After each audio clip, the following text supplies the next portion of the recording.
Have a good day, ma'am and sir. I'm gonna use this opportunity to introduce to you myself. I'm Elena Juarez.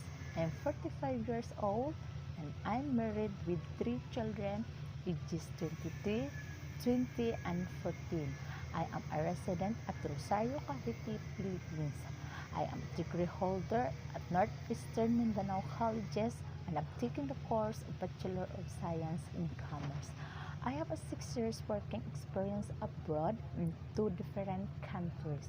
The first one in Saudi Arabia with a family of 4. My main duties there is to look after the 3-year-old baby boy while both parents are going to designated job.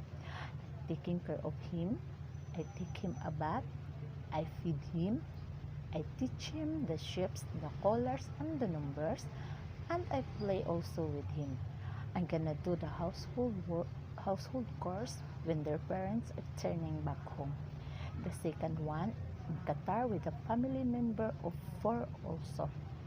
My main duties there is to do the household chores like cleaning, laundry, and ironing, and I do massage to my madam. And after that, my madam wants me to accompany to the supermarket to do shopping for the needs of the house.